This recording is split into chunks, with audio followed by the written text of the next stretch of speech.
एकादशी का जो उद्यापन होता है, ये कार्तिक का महीना पूर्ण होगा, मार्गशीर्ष लग जाएगा। महाराज, एकादशी का जो उद्यापन होता है वो केवल मार्गशीर्ष मास में ही होता है,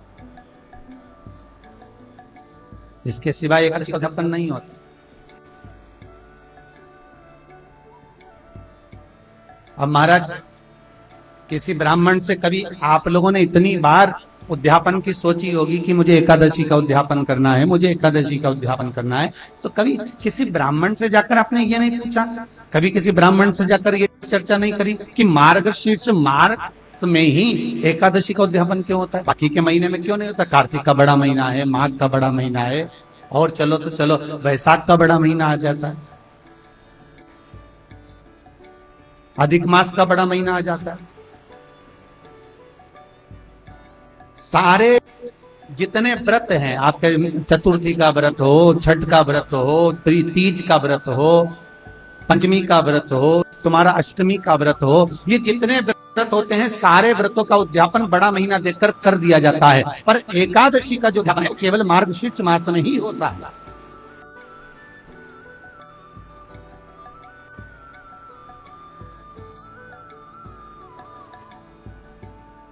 कभी हमारे भीतर भी तो संशय आना चाहिए कि ये मार्गशीर्ष मास में ही एकादशी का उद्यापन क्यों?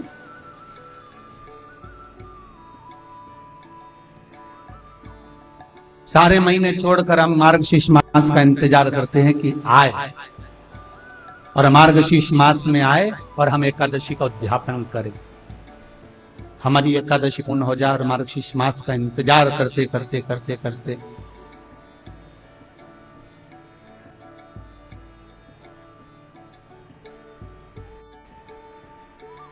महाराज, सुग्रीव के मामा गदिमुख जिनका नाम,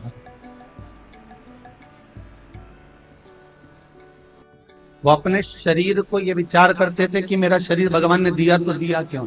महाराज, कभी कभी एकांत में बैठकर विचार कर लिया करो। आप जितने लोग टीवी पे कथा सुन रहे हो, चाहे मोबाइल पे सुन रहे हो, कभी कभी विचार कर लिया करो कि हमारा जन्म क्यों हुआ है।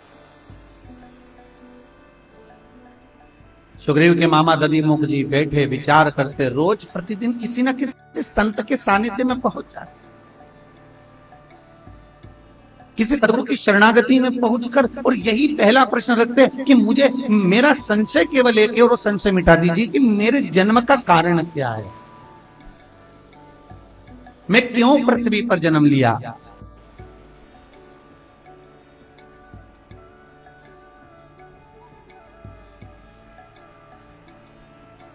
महाराज, तुमने बहुत सारा पुण्य करा होता है तो तुम्हें वैकुंठ का स्थान मिल जाता है। होटल के रूम और वैकुंठ के रूम बिल्कुल लेवल के हैं, जरा ध्यान रखना, बहुत अच्छे से समझ लेना इस कथा को, तो तुम्हें एकादशी का उद्यापन मार्गशीर्ष मास में क्यों मिलता है, क्यों होता है, उसका मालूम पड़ जाए। होटल का रूम, तुमने वीआईपी रूम लिया, 1000 रुपए रोज का किराया दिया, खूब एसी में सोए, डनलप के गद्दे पे सोए, खूब बढ़िया चकाचक चाय पी, भोजन करा, नाश्ता करा, खाया पिया, खूब एंजॉय करा। जब तक 1000 रुपए देते रहोगे तब तक एसी के रूम में रहते रहो, होटल का फुल एंजॉयमेंट करते रहो। रुपए देना बंद करा, कोई देने देगा क्या?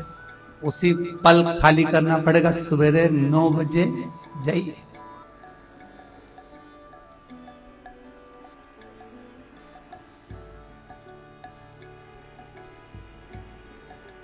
दुकान को खाली करना, चेकआउट टाइम समाप्त, जाइए।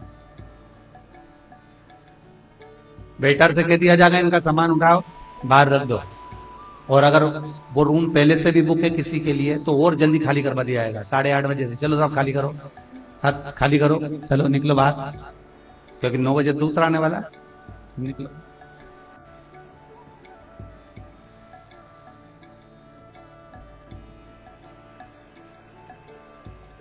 बस ये होटल का रूम है और एक बैकुंठ। बैकुंठ में धन नहीं चाहिए, रूम में रहने के लिए पैसा नहीं चाहिए।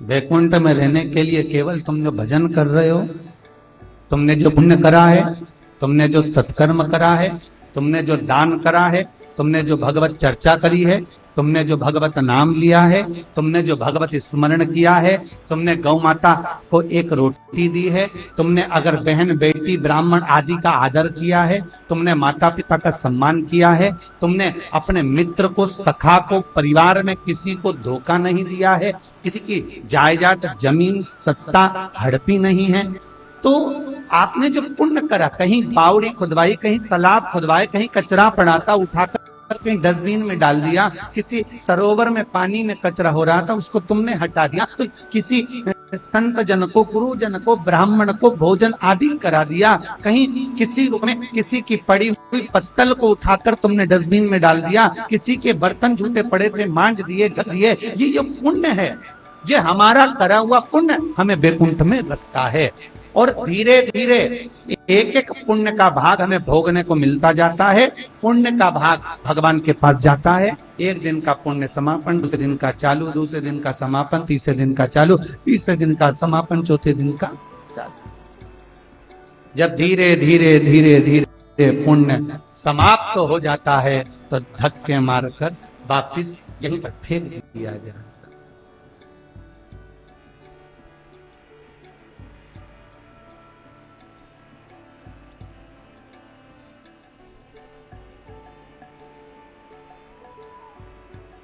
महाराज कहते हैं जो वृक्ष हमने लगाया पहले उसी का फल अब हम,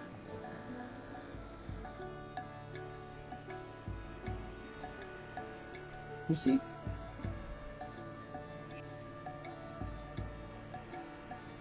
है जो वृक्ष हमने लगाया पहले उसी का फल अब हम। इसी धरा से शरीर पाया, इसी धरा में ही सब, सब।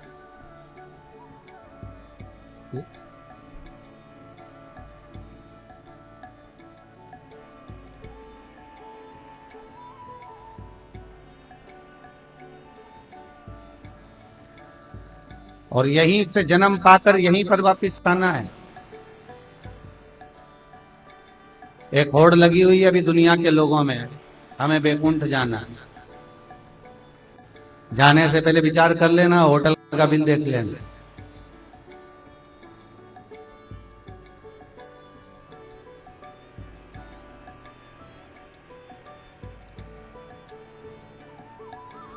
रोज का जो बिल दिया है तुमने होटल में, उस बिल को जरा संभाल के रखना, मालूम पड़ेगा।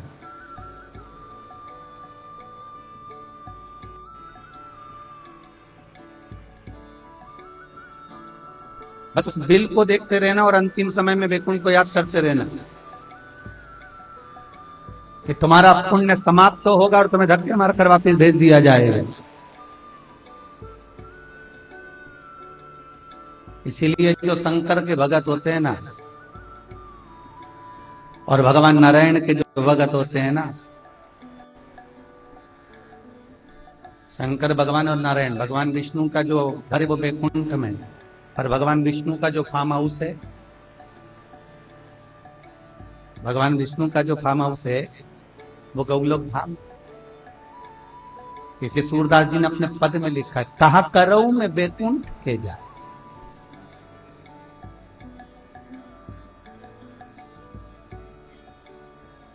कहा कर, जहां ना कौए है ना गोवर्धन है।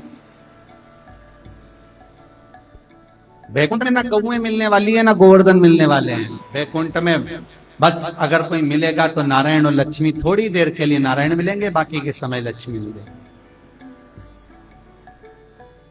कहा करूं मैं बैकुंठ, क्या करूंगा मैं बैकुंठ,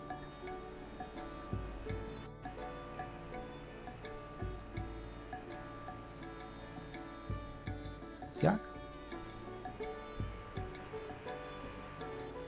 चले एक भगवान विष्णु के पास में घर के अलावा एक फार्म हाउस बना हुआ है, इसको कहते हैं गोलोक धाम। सूरदास जी कहते हैं मुझे गोलोक धाम जाना है। क्यों? घर में जाऊंगा अर्थात कहीं पहुंच गया तो वहां से मुझे धक्के मारकर निकाल दिया जा सकता है, पर घर में लोग आएंगे तो निकाला जाएगा। फार्म हाउस पे तो कभी कभी लोग आते हैं और मेहमान पौने इतनी दूर आते ही नहीं है, इसीलिए मुझे गौलोक धाम जहां से निकालना नहीं जाऊंगा, वहां मैं अपनी मस्ती में अपनी मर्जी से रह सकता। फार्म हाउस में क्या क्या मिलेगा? बैकुंठ में एसी का रूम, के गद्दे, भोजन के लिए सुंदर व्यवस्था, चांदी सोने की थाली में भोजन। घर में रह रहे हो, घर में तो सब व्यवस्था तो पूरी मिलेगी, चाय नाश्ता भोजन सब। बैकुंठ में सब कुछ मिलेगा। फार्म हाउस में वहां पर बहुत सारी चीजें मिलेगी, बाग बगीचा, झूला पलंग सब जगह मिलेगा। जहां तक गौएं भी मिल सकती है, गोवर्धन भी मिल सकते हैं, सब कुछ मिल सकता। और बैकुंठ में और गौलोक धाम में यही अंतर है कि बैकुंठ से धक्के मारकर भले निकाल दिया जाए, और गौलोक धाम से कोई निकाल नहीं सकता। कि वहां रहकर तुम पुण्य और कमा सकते हो, भजन और कर सकते हो, स्मरण और कर सकते हो। और गौलोक धाम में बैठकर अगर जितना भजन करोगे, कीर्तन करोगे, नाम जाप करोगे, स्मरण करोगे, उसका पुण्य तुम्हारा बढ़ता चले जाएगा अपने आप।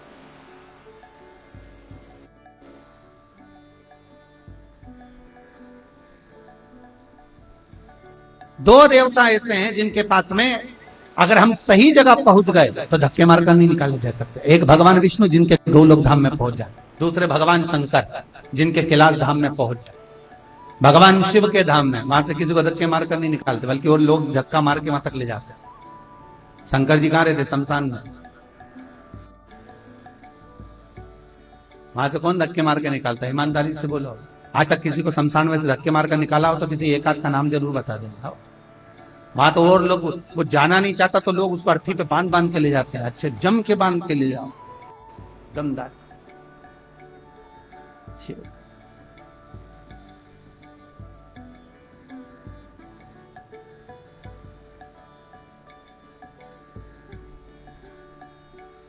बस तदीमुख जी के मन में यह भाव जागृत हो गया कि मैं पृथ्वी पर जन्मा, सुग्रीव के मां बाप, मेरा जन्म किस कारण हुआ? एक बात, संतों की शरणागति में पहुंच गए। बड़ी मुश्किल से मिलता है मनुष्य देह में संत समागम, सदगुरु की शरणागति।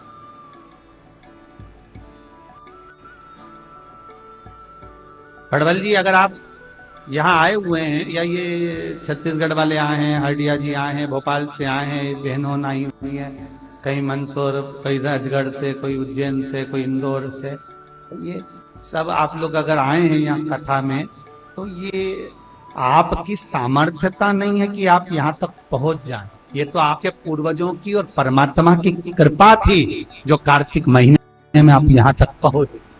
ये उसकी कृपा है, आपकी कृपा। आप उसमें दया करिए। पुण्य की गुल्लक जब भराती है तब जाकर कोई सदगुरु की, भागवत की, भगवान की, शिव की शरणागति में पहुंच पाए। पुण्य की गुल्लक जब भरा,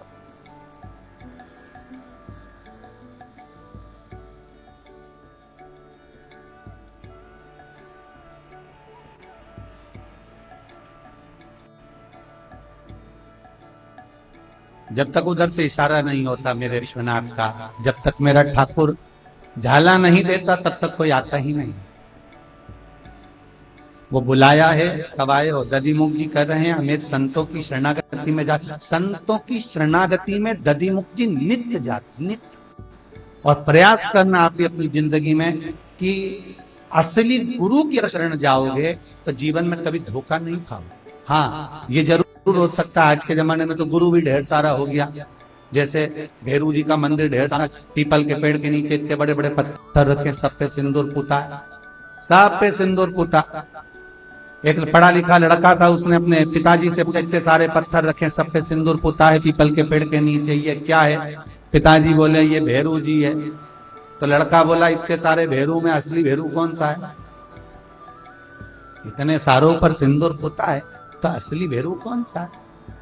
पिताजी बोले हमारे जमाने में तो हमने ऐसे ही देखा, दादाजी से पूछना, दादाजी के पास गए, दादाजी पीपल के पेड़ के नीचे इतने सारे पत्थर रखे, सब पे सिंदूर पूता। पिताजी कहते सब भेरू हैं, इसमें असली भेरू कौन सा है? दादाजी ने कहा, बेटा हमारा जमाना में तो एक ही भेरू था, इतना बड़ा, जो बीच में भाटा रखा है, पत्थर रखा है, लोग उस पे सिंदूर पोतते थे, उसी को पूछते थे, उसी को भोग लगाते थे। फिर दादाजी इतना सारा भाटा कहाँ से आ गया, इतना सारा पत्थर कहाँ से आ गया, सब पे सिंदूर पोता? इतने में दादाजी ने कहा, बेटा लोग सिंदूर पोतने आते थे, साथ में रुमाल नेपकिन नहीं लाते थे। एक पत्थर उठाया, उसे हाथ पोछा पटक गए, दूसरा पत्थर उठाया, हाथ पोछा पटक गए। इतने सारे भेरू इकट्ठे हो गए कि असली भेरू को तो कोई पोतता ही नहीं। असली तो बेचारा बैठा रह गया और पुतौओं को लोग पोत कर चले गए। बस अगर आप असली सदगुरु की शरण में गए हो, आप असली गुरु की चरणारविंद में पहुंचे हो, तो विचार मत करना वो गुरु आपको तार देगा। हाँ, कहीं का नकली होगा तो संसार में डूबा,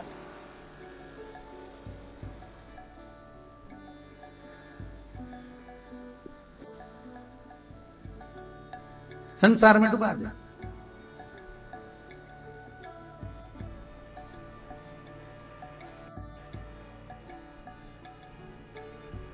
पड़वल्ली, एक मैसेज आया था कल, एक किसी ने लिखकर भेजा कि हम इतनी सारी कथा सुनते हैं, कोई महाराज जी ये उपाय नहीं बताते, पर आपकी तो भागवत हो, चाहे शिव पुराण हो, चाहे स्कंद पुराण हो, चाहे विष्णु पुराण हो, सबके लिए आप उपाय बताते हो। लक्ष्मी के लिए बहुत बताते हो कि ऐसा कमाओ, वैसा कमाओ, ये करो, वो करो। बाकी की कथाओं में तो भक्ति की बात चलती है, भगवान की बात चलती है। आपकी कथा में जरा उपाय कि भाई ऐसा कर लो, उससे मिल जाए। आखिर कारण क्या है? तो हमने आशीष से कहा, इनको मैसेज लिख के भेजो, कारण केवल एक है। और अगर वो भाई सुन रहा हो तो कारण सुन, कारण केवल एक है। जब व्यक्ति तन से, मन से और धन से सुखी हो जाता है, तो उसका मन अपने आप भगवान में रम जाए, अपने आप रम जाएगा, दूसरा नहीं।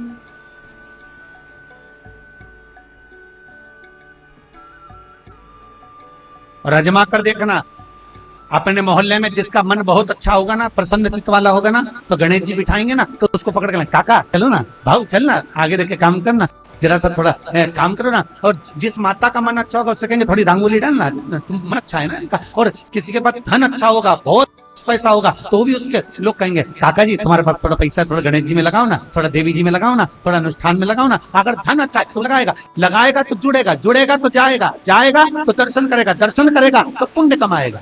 मन हो, धन हो, और अगर तन पलंग पर पड़ा हुआ है, उससे कोई कहेगा कि तू जरा सा ये काम कर, शंकर जी का अभिषेक कर लो। अगर तन अच्छा होगा तो लोग दौड़ दौड़ कर भगवान की भक्ति में डूबेंगे। तो तन, मन और धन, शिव महापुराण की कथा कहती है, मेरे भोलेनाथ की कथा कहती है, मेरे विष्णु की कथा कहती है, जब तीन तरह से पार्वती को शंकर कहते हैं, एक और पार्वती, जब तीन तरह से मनुष्य संतुष्ट हो जाता है तो मेरी भक्ति में अपने आप डूब जाता है। उसको डुबाया नहीं जाता, स्वयं डूबेगा। उसको डुबाने का मैं भी कहूंगा, वो डूब जाएगा, अपने आप डूबेगा।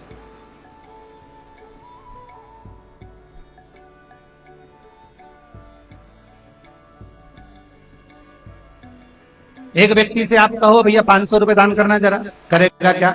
नहीं।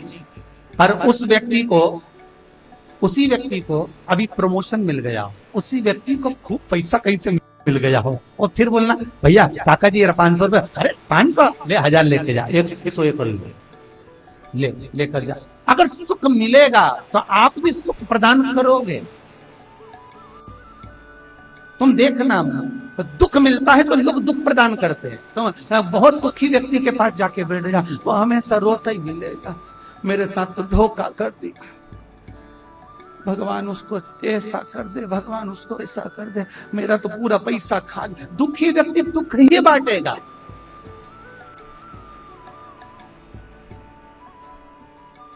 और जो संसार में सुखी व्यक्ति है, उसके पास थोड़ी देर जाके बैठना, वो कहेगा अरे भैया हमारी पत्नी बहुत सेवा करती है, बच्चे बहुत बढ़िया, अरे क्या कहने, बहुत आनंद है, वो सुख बांट रहा है।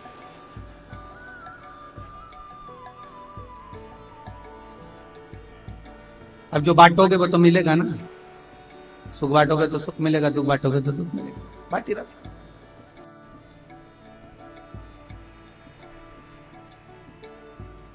कुछ अच्छा था। किसी सदगुरु की शरण में पहुंचकर, असली गुरु की शरण में पहुंचकर कुछ देर बैठो।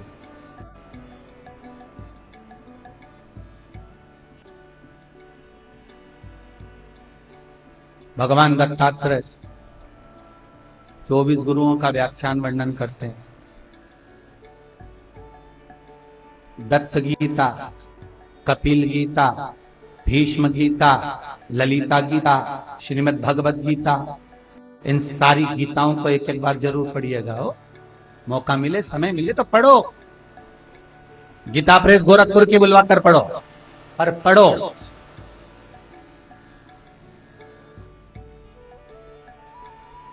कपिल गीता के अंतर्गत माता देवहूति को ज्ञान उपदेश देते हुए स्वयं कपिल देव जी महाराज अपनी माता देवहूति से कहते हैं, मां कहती है बेटा बुढ़ापा बेकार होता है, बुढ़ापे में शरीर बेकार हो जाता है, आंखों से दिखाई नहीं देता, कानों से सुनाई नहीं देता, हाथ थर थर कांपते हैं, पांव से चलता नहीं बनता, बुढ़ापा बेकार होता है। तो कपिल देव जी महाराज ने कहा, मां तू कह रही बुढ़ापा बेकार होता है? कपिल देव जी महाराज कपिल गीता में कहते हैं, मां बुढ़ापे जैसा तो जीवन नहीं होता। भगवान पांव इसलिए बेकार कर देता है कि अब बहुत घूम ली, घर में पड़ी रहे, घर में रहकर भगवान का भजन करो।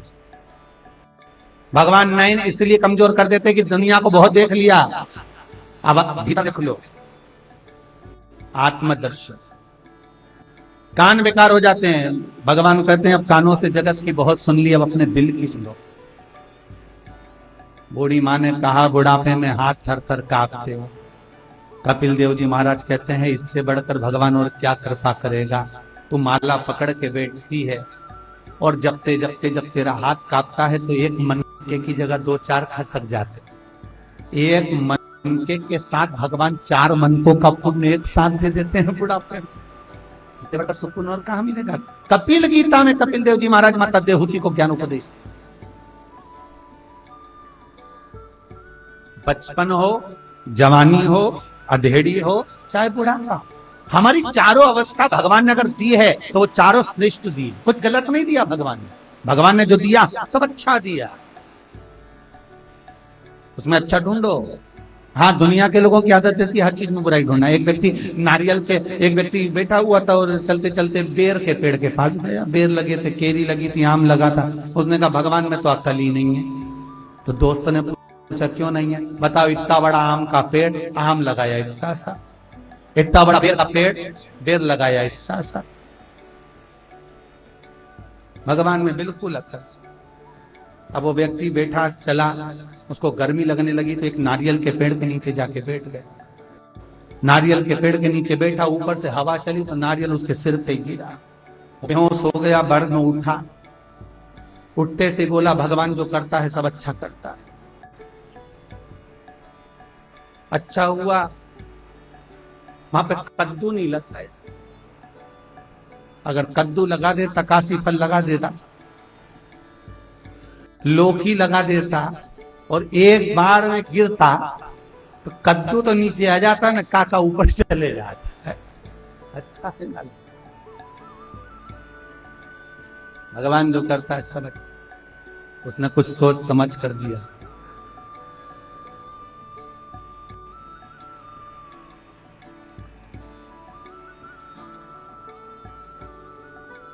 चलाने वाला केवल वही परमात्मा।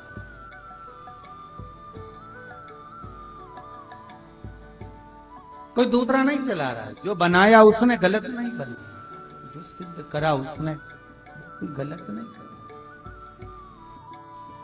उसने संपूर्ण सुख प्रदान। हरिमुख जी का नियम था संतों की शरणागति में जाना, प्रवचन का लाभ लेना, हर संत से पहुंचकर एक प्रश्न करना कि मेरा शरीर क्यों।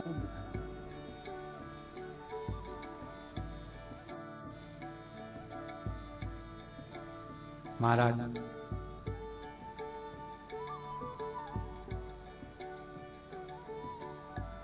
कई लोगों के भीतर इतने संशय भरे होते हैं, इतने संशय,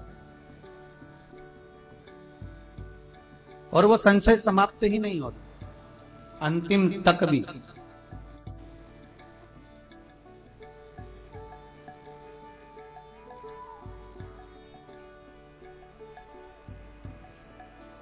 दधिमुख जी ने जब बार बार प्रश्न किया, एक बार एक संत की सभा में दधिमुख जी बैठ गए। सुग्रीव के मामा दधिमुख जब संत की सभा में बैठे, संत का आगमन हुआ। आगमन बात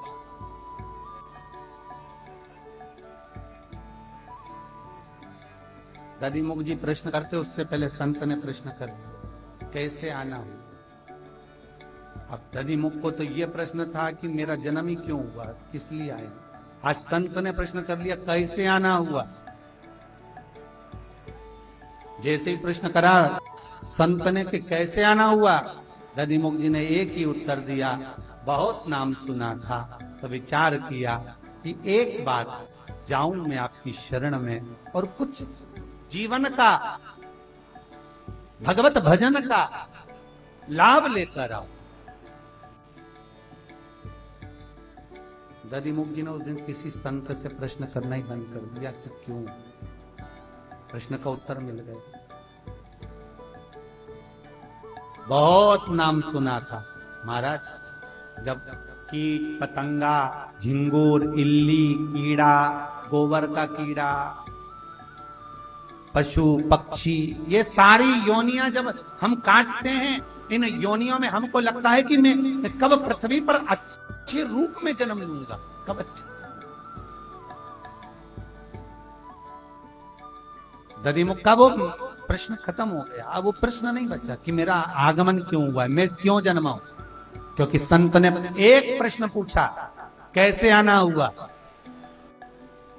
संत सतगुरु कई बार ऐसा प्रश्न कर देते हैं, क्यों साहब कैसे पधारे, कैसे आना हुआ, क्या बात है। फिर कहते थोड़ा सोचा, कथा सुन लेंगे, थोड़ा संशय मिटेगा, भगवत भजन करेंगे, स्मरण कर लेंगे, कीर्तन कर लेंगे, नाम जाप कर लेंगे। बस मानव का शरीर मिला 21,600 श्वास जो चल रही है, 3.5 करोड़ रोम छिद्र जो ये मनुष्य के शरीर में है, ये क्यों दिए। केवल पृथ्वी पर जाकर भगवत भजन करना है, नाम जाप करना है, स्मरण करना है, कीर्तन करना है, और उस कीर्तन को करते करते करते करते उस परमात्मा की शरणागति में चले जाना है, फिर वापिस नहीं आना। पुनरपि जन्नम पुनरपि मरणम के प्रपंच से छूट।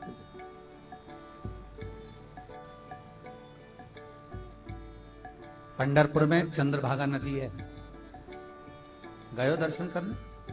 हरि विठल का अगर दर्शन करने गए होंगे तो चंद्रभागा नदी, चंद्रभागा के एक दिन चंद्रभागा ने अपने पिताजी से पूछा,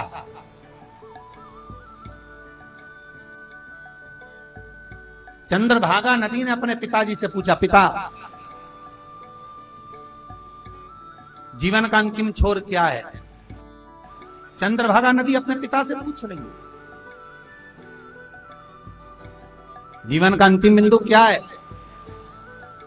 पिताजी ने एक ही शब्द कहा, ए भागे, ए चंद्रभागे। अंतिम छोर केवल एक यही है कि फिर वापिस इस संसार सागर में ना आना, कहीं जाकर उस परमात्मा के चरणों में मिल, बस यही अंतिम। अच्छा, कितनी बार मरोगे, कितनी बार जिंदा होगे, यही समझ में नहीं आता। कई लोग इतने डिप्रेशन में चले जाते हैं, इतने परेशान हो जाते हैं, मर जाऊं तो अच्छा।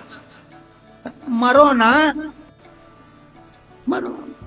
पर एक बात कथा में अच्छे से समझ के जाना रे भाई, मरने वाले जितने मरने वाले जरा अच्छे समझ लो। मरो मरो सब कोई कहे, मर के देखे कोई, और मरो तो ऐसा मरो कि फिर संसार में जन्म ना हो। फिर मर गए, फिर पैदा हो गए, फिर मर गए। भाई देखो, नौकरी अगर पूरी करके जाओगे तो रात को कोई फोन करके बुलाएगा क्या कि तुम्हें ड्यूटी पे आना है। अलग से कोई तुम्हारी नौकरी ड्यूटी लगाएगा क्या। अगर तुम 2-2 घंटे की नौकरी करो और भाग जाओ, अभी आए घर से, तो ऑफिसर को गुस्सा आएगा कि नहीं आएगा। जिसके तुम काम कर रहे हो, नौकरी कर रहे हो, उसको गुस्सा आएगा कि नहीं आएगा। जब देखो जब चले जाता है, जब देखो जब चले जाता है। तो उसने कहा भले चले जा, अगर तूने 2 घंटे करी तो फिर वापस करना पड़ेगी, फिर ज्यादा करना पड़ेगी, फिर ज्यादा करना पड़ेगी। नौकरी तो पूरी करना पड़ेगी। उसी तरह है अगर डिप्रेशन में आकर कुछ सोचकर हम कोरोना महामारी में हमारे को घाटा हो गया, ऐसा हो गया, हम तो ऐसे हो गए, हमारी तो नौकरी छूट गई, हम तो घर से इतने दुखी हो गए, हम तो परिवार से इतने दुखी हो गए, जरा जरा सी बात में डिप्रेशन में जाकर अगर तुम मर भी जाते हो तो तुम मर भी गए तो वापिस जन्म लेना पड़ेगा, पर भोगना तो पड़ेगा।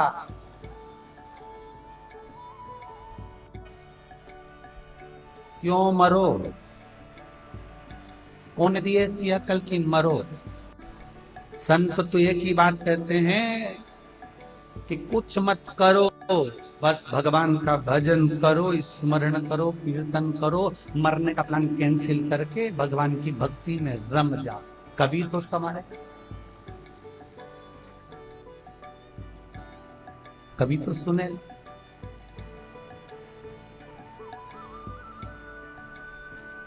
उसकी चरणार बिंदु पकड़, बस अपनी मत आपको लांचेन मर के करेंगे भी क्या? पत्नी के चक्कर में मर रहा, दूसरी बार अपन मर गए और इससे जोरदार और बुलंद मिल गई तो क्या करोगे? पत्नी के में पति के चक्कर में मर रही, पति हमारा ऐसा वैसा, इससे भी दमदार मिल गया तो अगल।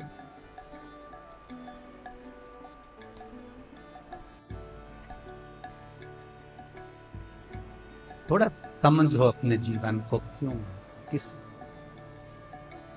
महाराज दधिमुख जी को पूर्ण जीवन लग गया ये सोचने में, ये विचारने में कि मेरा जीवन क्यों है, किस लिए आया हूं, किस लिए पहुंचा हूं, ये विचार।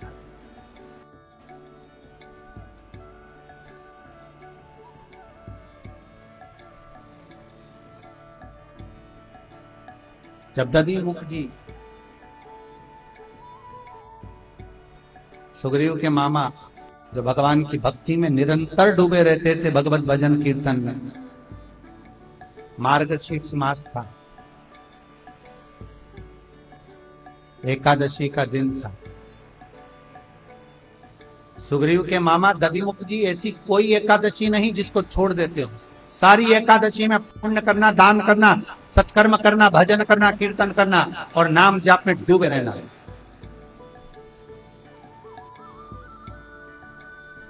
नाम कीर्तन स्मरण में डूबे रहना। महाराज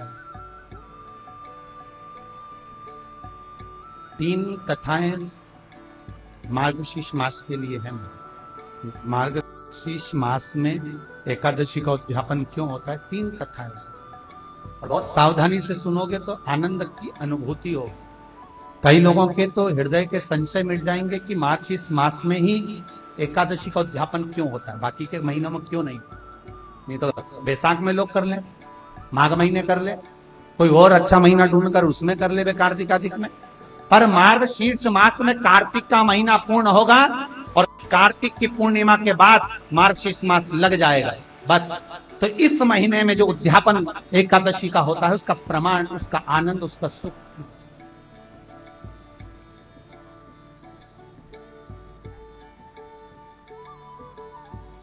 आज 10वीं है, कल आंवला नवमी थी, आज 10वीं है, ठीक है।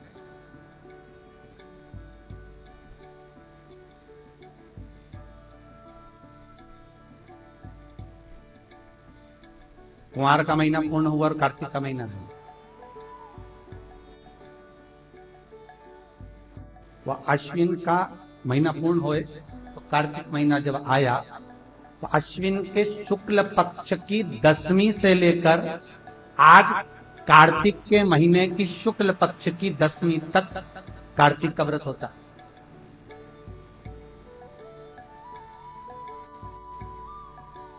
दसवीं से शुक्ल पक्ष की, और ये शुक्ल पक्ष की 10वीं आज तक मात्र। और इसके बाद में एकादशी, द्वादशी, त्रयोदशी, चतुर्दशी और पूर्णिमा तक का जो व्रत होता है, ये हमारी जो 10वीं से 10वीं तक हमने जो व्रत करा है कार्तिक का, उस कार्तिक के व्रत में जो त्रुटियां हो जाती हैं उसको संवारने के लिए ये 4-5 दिन के व्रत मानना होता है। बाकी के जो व्रत उठते हैं ना कार्तिक के महीने महीने के, वो मार्गशीर्ष का, उसमें अश्विन के महीने की जो 10वीं शुक्ल पक्ष की आती है, इसके बाद है ना ये 10वीं सप्ताह, हमारा स्कंद पुराण में लिखा हुआ, उसको पढ़िए। तो मार्गशीर्ष मास में एकादशी का उद्यापन क्यों? दधिमुख जी महाराज व्रत करते, दान करते, पुण्य करते, सत्कर्म करते। जैसे भीष्म पितामह जितनी एकादशी का व्रत करते, हर एकादशी में एक गौशाला में जाकर गाय को फरियाल कराना, गाय को व्रत कराना, गाय की सेवा करना। 26 गौशाला भीष्म पितामह की थी। जो एकादशी पड़ती थी भीष्म पितामह गौशाला में जाते थे, उसकी सेवा करते थे और गौ माता के साथ फलहार करते। दधिमुख जी का नियम था पुण्य अर्जन करना। एक दिन महाराज दधिमुख के सामने एक भिक्षुक आ गए और दधिमुख जी की आज एकादशी का सुंदर आनंद। महाराज भिक्षा, महाराज भिक्षा, कुछ भिक्षा में दे दीजिए, मुझे भूख लगी है। दधिमुख जी ने भिक्षा मांगने वाले से कहा कि आज तो एकादशी का दिन है और मैं आपको केवल कुछ फलाहार प्रदान कर सकता हूं, कुछ फल दे सकता, आप इन फल का सेवन करिए। भिक्षुक कहता नहीं नहीं नहीं, मैं ये फल खाता नहीं, मेरे को तो आज भोजन ही चाहिए। और महाराज अगर आप मुझे भोजन नहीं देंगे तो दोषी करेंगे। दधिमुख जी के मन में संशय भरा गया कि आज एकादशी का दिन अगर मैं किसी को अन्नदान करता हूं तो मुझे पक्षी की योनि प्राप्त हो। अगर मैं अन्न दे देता हूं एकादशी के दिन तो मुझे पक्षी की योनि मिलेगी।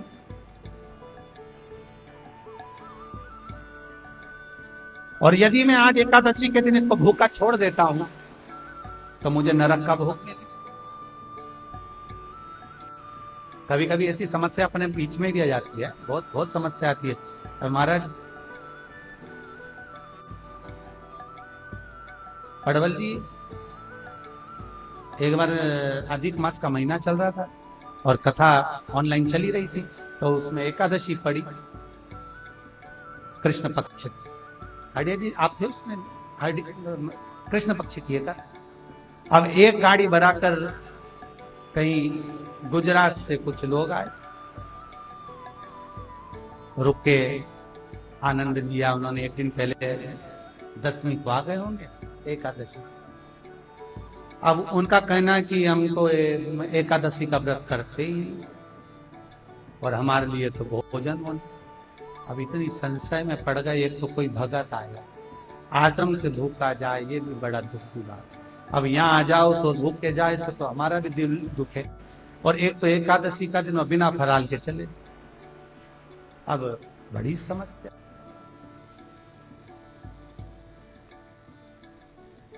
हमने कहा ठीक है, भंडारी से कहा, हमने कहा तुम एक काम करो भंडारी, भोजन बना और फलाहार भी बना। भोजन में केवल दाल और रोटी बना देना मूंग, और फलाहार में तुम बढ़िया अच्छा जोरदार बगर, राजगिरा की पूड़ी, हलवा और चिप्स, मिक्सचर और पेड़ा, बढ़िया गाय के दूध को बढ़िया उठा के मावा बना के पेड़ा खाओ। और बढ़िया खीर बनाओ, राजगिरा खाओ। भंडारी बढ़िया। हमने कहा आज भोजन हम उन्हीं के साथ करेंगे, हो आज फलाहार करना है तो उन्हीं के साथ करेंगे। उनकी पंगत इधर लगा देना, हमारी पंगत। अब उनकी दाल और रोटी इधर रखी एक साइड टेबल पे और फलाहार रखा। अब हमारी थाली लग के आ गई तो हमने जजमान से पूछा, साहब आपके लिए मूंग की दाल और रोटी बनवाई है, आप बोलें तो बुलवा दें, नहीं तो फलाहार तो तैयार है। और दाल बगर रही है। इतने में सब चतुर एक धीरे से कोनी मार के बोली, हमारी तो एकादशी। दूसरे बोले, हमारे दादाजी मर गए तो उनकी बोली हुई है, तो चलो हम कर ही लें, गौशाला पे आए तो एकादशी। और तीसरे बोले एकादशी अब हम भोजन करेंगे अच्छा नहीं लगेगा, गुरु महाराज खुद बैठे हैं तो एकादशी कर ही ले, आज एकादशी हो। राठी जी सब तो फलार करा, सब भूखे जाए तो अच्छा ना लगे, और अन्न दे तो दे कैसे एकादशी? अगर अन्न का हम भाग दे भी देंगे तो हम कीट पतंगे की योनि, हमारी पक्षी की योनि।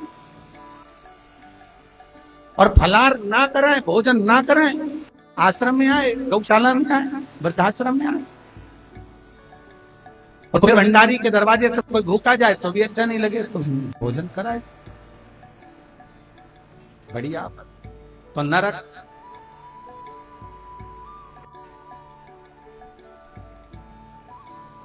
अब जैसा दधिमुख जी के सामने, अब कथा पढ़ते रहे तो ध्यान भी रहे थोड़ा सा तो है। दधिमुख जी के सामने ये दोनों प्रसंग आ गए। अब कि हम तो अन्न का भाग ग्रहण करेंगे। अब अगर दधिमुख जी अन्न का भाग दें तो पक्षी की योनि, और अगर ना दें तो नरक। अब बड़े फंस।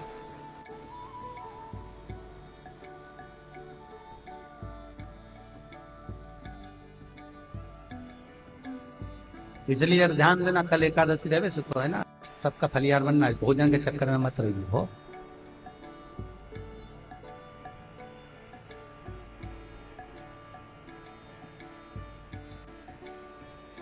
दधिमुख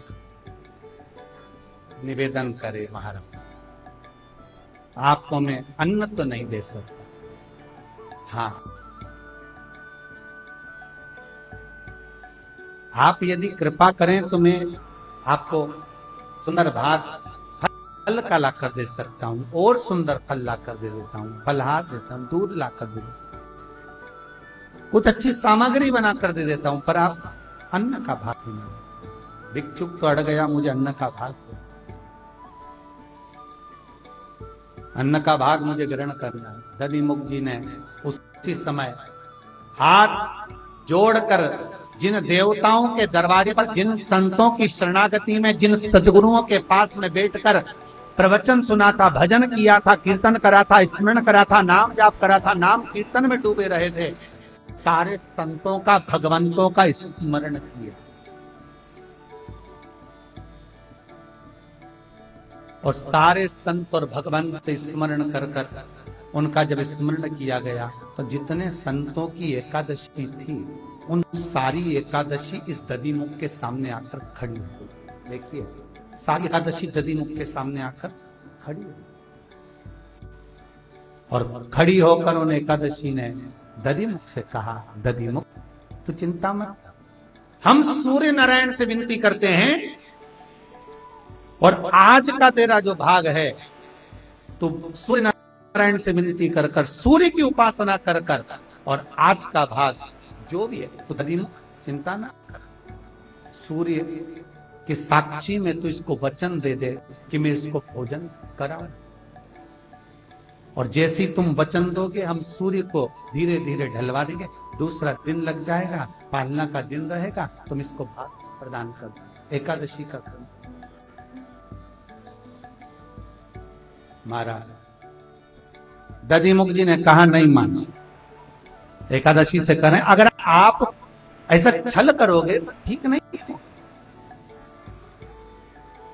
एक काम करता हूं, आज मैंने जो जितनी एकादशी करी है उस सारी एकादशी का एक साथ उद्यापन कर दो, एक साथ उसको पूर्ण कर दो। महाराज मार्गशीर्ष मास में उत्पन्ना एकादशी का जो भाव वर्णन किया गया, उस दिन से एकादशी का उत्पन्ना मतलब उत्पन्न होकर प्रागट्यता के भाव कर दिया गया।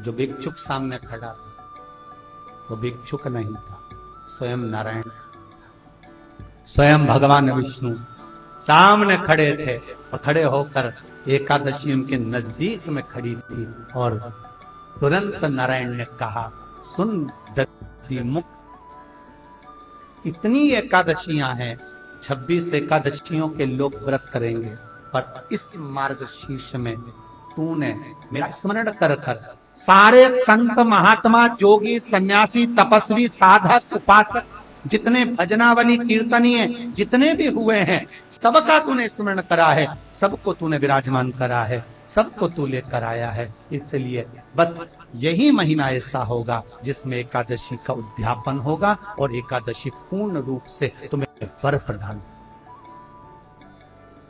कितना सुंदर कहा है महाराज। पूरे महीनों में केवल एक मार्गशीर्ष मास ऐसा होता है जिसमें उद्यापन करा जाता है। और क्यों करते हैं उद्यापन? तो दधिमुख जी की कथा कहती है जिस दिन मार्गशीर्ष मास की एकादशी का हम उद्यापन जब करते हैं, 26 एकादशियों का उद्यापन जब हम मार्गशीर्ष मास में करते हैं, सारे संत महात्मा जोगी सन्यासी साधक उपासक स्वयं 33 कोटि देवता अर्थात जितनों भी एकादशी करी होती है सारी एकादशियां का पुण्य उस दिन उद्यापन के समय हमारे खाते में लिख दिया जाता है। इसलिए मार्गशीर्ष की एकादशी के ही महीने में मार्गशीर्ष में ही केवल एकादशी का उद्यापन, बाकी का कोई।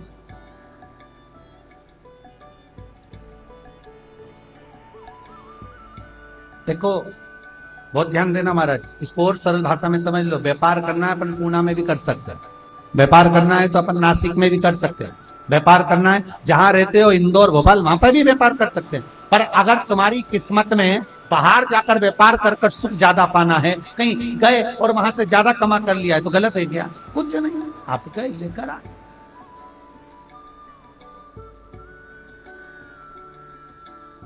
उसी तरह सारी एकादशियों का पुण्य अगर हमें एक साथ प्राप्त करना है, सबकी एकादशियों का पुण्य प्राप्त करना है तो केवल मार्गशीर्ष, उसका सुख उसका आनंद 4 गुना।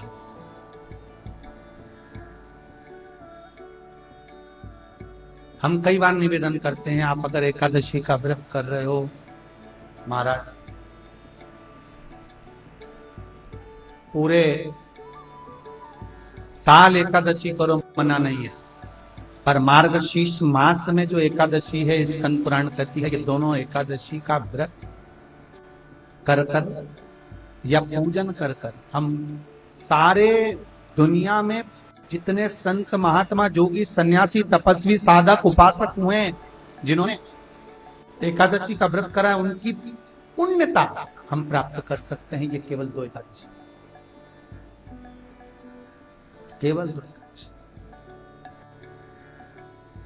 एकादशी की मृत्यु दीजे, द्वादशी को दाग, वृंदावन की लकड़ी दीजे दीजे दोनों हाथ, मारा द्वार उतारा, नाथ मारा 4 गुजारा। मंदिर जी की तुलसा दीजे दीजे दोनों हाथ, अंत समय में दर्शन दीजे राधा रुक्मण साथ, मारा द्वारका।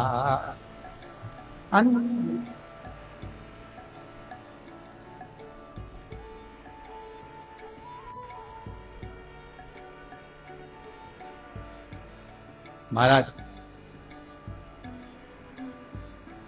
एकादशी कौन कौन करता है? तुम्हारी नहीं पूछ रहा है, कथा में पूछ रहा है कि एकादशी कौन कौन करता है।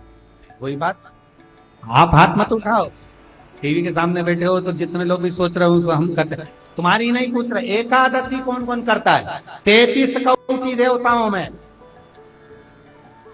एकादशी का व्रत कौन कौन देवता करता है? अग्नि पुराण स्कंद पुराण स्पष्ट कहती है महाराज, भगवान विष्णु से लेकर लक्ष्मी जी ने नारायण से कहा आज एकादशी है आप व्रत करेंगे? भगवान विष्णु बोले करने को तो कर लूं, मना नहीं, पर दिक्कत इतनी सी है अगर मैंने एक दिन भी एक निवाला नहीं पाया तो संसार का ना जाने कितना जीव भूखा मर जाए, कितना अच्छा।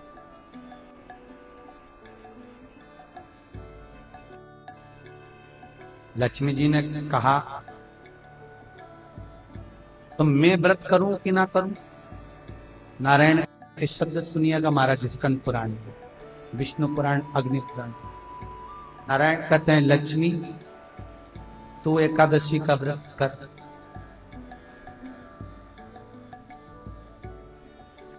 मेरे करने से क्या फल होगा? भगवान विष्णु अपनी पटरानी लक्ष्मी से कहते हैं, अपनी धर्मपत्नी से कहते हैं, लक्ष्मी, नारायण अगर एक क्षण खाया बिना रह जाए तो पृथ्वी पर अनाज उत्पन्न नहीं होता, जमीन पर जो बीज बोया जाता है वो बंजर हो जाता है। अगर नारायण ना खाए तो अन्न का भाग मिलता नहीं है। संसार का लोग जलचर, थलचर, वायुचर सब भूखे मर जाते। और लक्ष्मी, अगर तू एकादशी का व्रत करेगी, अगर नहीं करती है तो जितने माताएं, जितने पुण्यवान जीव एकादशी का व्रत कर रहे हैं घर में तू प्रवेश नहीं कर। अगर तूने एकादशी का व्रत करा है और संसार का कोई मानव, चाहे जलचर हो, थलचर हो, वायुचर हो, जीव किसी भी तरह से अगर एकादशी का व्रत कर लिया है तो तू कम से कम उस घर में प्रवेश तो कर जाए। इसलिए तेरा एकादशी का व्रत करना तुझे।